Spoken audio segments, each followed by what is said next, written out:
오늘 우리가 읽은 잠언 15장에 오늘 있는 말씀 중에서 16절, 17절 말씀을 중심으로 15장 전체를 좀 살펴보면서 하나님께서 우리에게 주신 가정의 중요한 기준이 무엇인가 하는 것들을 좀 살펴보기로 하겠습니다.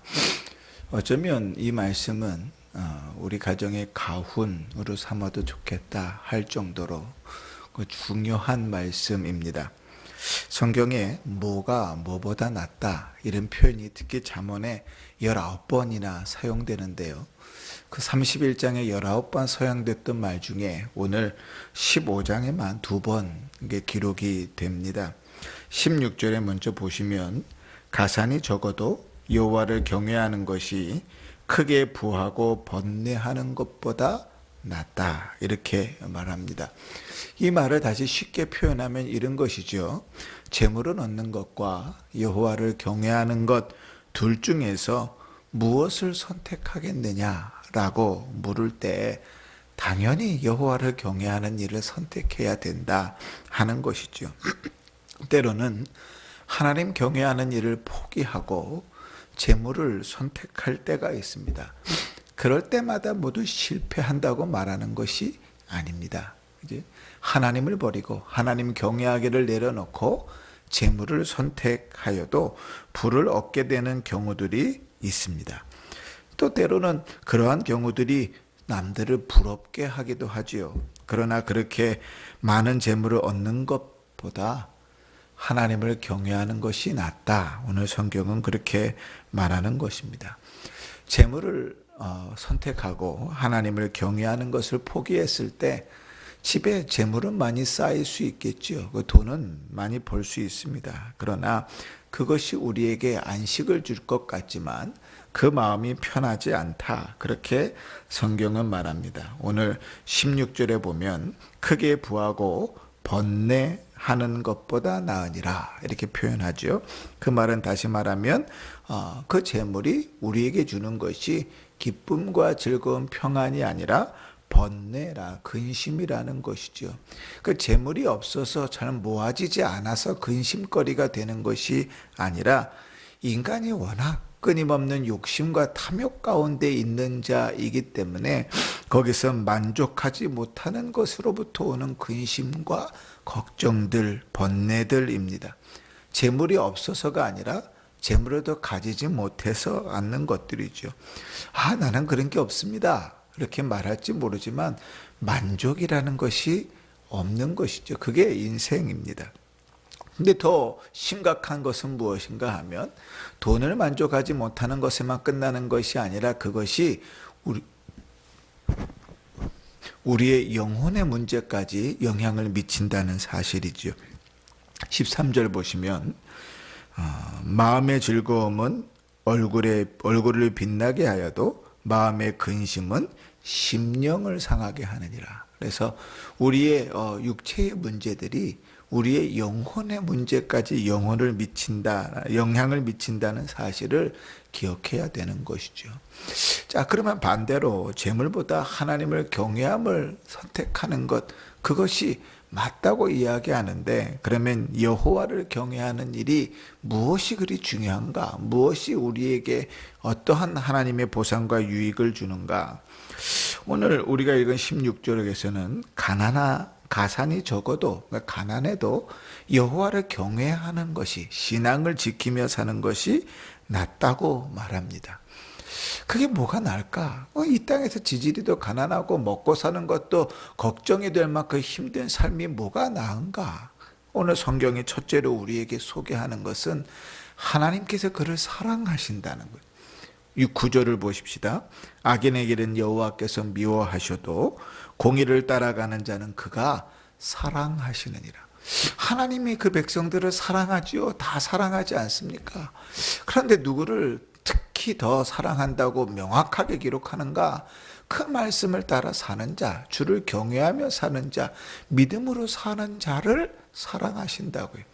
우리가 왕들의 역사에서 보면 하나님께서 다윗과 같이 하나님 앞에 정직하게 행한 자들을 기뻐하시는 모습들을 보잖아요.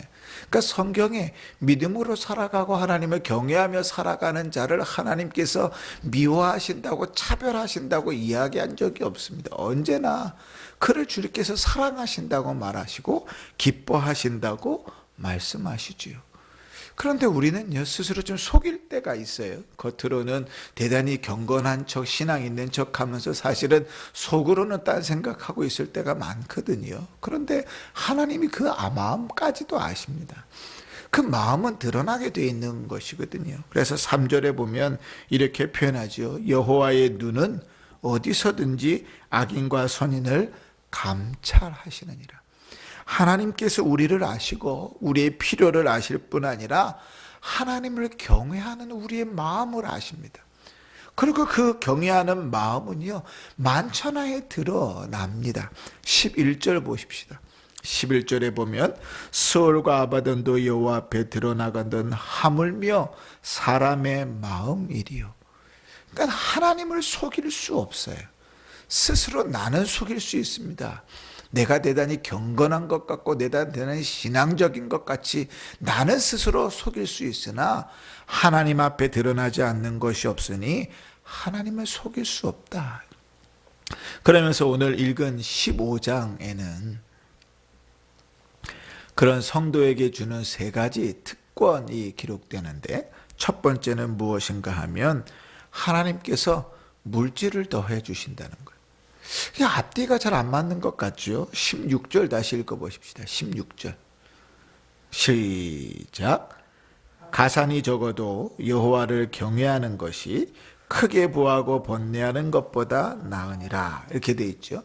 가난하여도 하나님을 경외하는 것이 낫다. 그러면 이 뉘앙스가 어떠냐면, 하나님을 경외하는 것, 믿음으로 사는 삶은 늘 가난하고 찌질이도 어려운 삶이구나, 그렇게 이제 생각이 될 수 있는데, 근데 6절을 보십시오.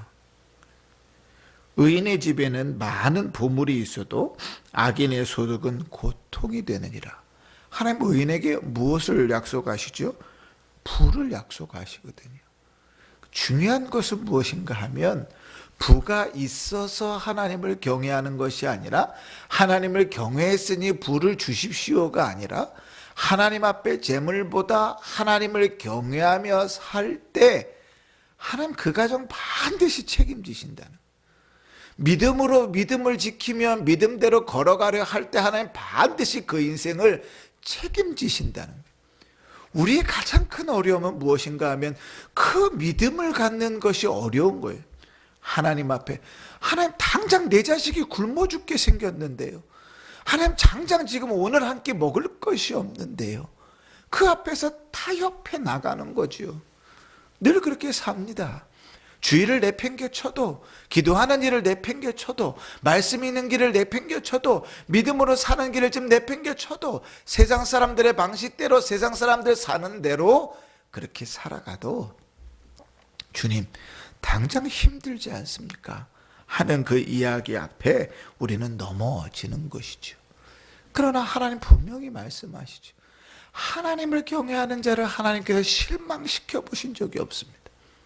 두 번째로, 하나님을 경외하는 자에게 주시는 은혜는 하나님이 그를 기뻐하실 뿐 아니라 사랑하실 뿐 아니라 기도를 들어주신다는 거예요. 하나님께서 기도를 다 들어주시죠. 성도면 기도를 들어주시죠. 그 마음도 아신다는데 꾸벅꾸벅 졸면서 하도 하나님 우리 마음 다 아시지 않겠습니까? 라고 착각하지만 아니요. 오늘 성경이 이렇게 말합니다. 8절이죠. 악인의 제사는 여호와께서 미워하셔도 정직한 자의 기도는 그가 기뻐하시느니라. 29절입니다. 여호와는 악인을 멀리 하시고 의인의 기도는 들으시느니라. 믿음으로 살아가는 자, 하나님 앞에 신실한 자의 기도를 왜 하나님 안 들으시겠어요? 하나님께서 믿음으로 살아갈 때, 말씀을 따라 살 때 태양을 멈추셨던 분이 하나님이신데 왜 하나님께서 하나님을 경외하며 믿음으로 사는 자의 기도를 안 기뻐하시고 안 받으시겠어요? 근데 반대로 하나님께서 가증스럽게 여기시고 하나님께서 기도하지 말라고 거절하시고 하나님의 받지 않는 기도가 있습니다. 그 기도의 앞에는 이렇게 기록되어 있지요. 하나님의 말씀을 멸시하고 기도할 때 하나님께서 그 기도를 가증스럽게 여기신다. 그렇게 말하는 것이죠. 세 번째, 하나님께서 여호와를 경외하는 자에게 주시는 복이 무엇인가? 그 안에 기쁨을 주신다는 것입니다. 이 땅을 살아가면서 모든 사람들이 행복하기 위해서 삽니다. 믿는 자든 믿지 않는 자든 모든 사람이 바라는 것은 행복이지요. 불행을 위하여 사는 사람은 없습니다. 그런데 성경은 이렇게 말하는 거예요. 하나님을 경외하면서 살면 하나님께서 그 속에 기쁨을 더하신다고 말하는 거예요. 하나님을 기쁘게 하면서 사는데 왜 하나님께서 기뻐하시면서 그 기쁨을 함께 우리에게 주시지 않겠는가 하는 것이죠. 자, 그러면 우리가 16장에서 하나님을 경외하는 것과 재물 둘 중에 하나를 비교했으니 하나님을 경외하면 그 다음에 중요한 것은 돈입니까? 재물입니까? 이렇게 물을 때 우리 가정에서 하나님만 경외하면 그 다음에 중요한 건 돈입니까? 라고 물을 때 성경은 아니라고 말합니다. 17절 읽어보십시다. 17절 시작. 채소를 먹으며 서로 사랑하는 것이 살찐소를 먹으며 서로 미워하는 것보다 나으니라. 아멘. 17절에 채소와 살찐소를 부자와 가난한 자로 비유하면서 뭐라고 표현하냐면 사랑이 그 다음으로 중요하다. 하나님을 경외하는 것 다음으로 중요한 것은 서로 사랑하는 것이다. 가난하여도 여호와를 경외하는 것이 가장 중요하고 가난하여도 서로 사랑하는 것이 가장 중요하다. 17장 1절에 잠언 17장 1절을 읽을 것인데 거기에도 또 똑같이 반복합니다. 마른 떡 한 조각만 있어도 화목하는 것이 재우기 집에 가득하고 다투는 것보다 나으니라. 그렇게 기록되는 것이죠. 사랑은 가정에 당하는 모든 난관을 참고 견디게 하고 미움은 좋은 음식을 가져다 줄지라도 그 안에 즐거움과 행복을 앗아갑니다. 여러분, 우리 가정에 무엇이 중요한가 두 가지를 제시합니다. 첫 번째는 가장 중요한 것은 여호와를 경외하는 것이다. 부모가 여호와를 잘 경외하면서 사는 것은 반드시 그 자녀에게 영향력이 있습니다. 부모가 타협을 하고 살면 반드시 그것은 자녀들에게 영향력이 있습니다. 부모가 하나님을 버리고 살면 그것은 반드시 그 자녀들에게 영향력이 있습니다. 무엇보다도 부모의 모든 행실은 자녀들에게 영향력이 있습니다. 그러니 부모가 하나님을 경외함으로 살 때 그 영향력은 자녀들에게 다 미쳐지는 것이니 가정에서 제일 중요한 것은 여호와를 경외하는 것이다. 그리고 두 번째로 중요한 것은 재물보다 사랑이라 하는 거죠. 서로 사랑하는 것이 중요하다. 그렇게 말합니다. 형제가 우애하고 서로 사랑하는 것이 중요한 가치입니다.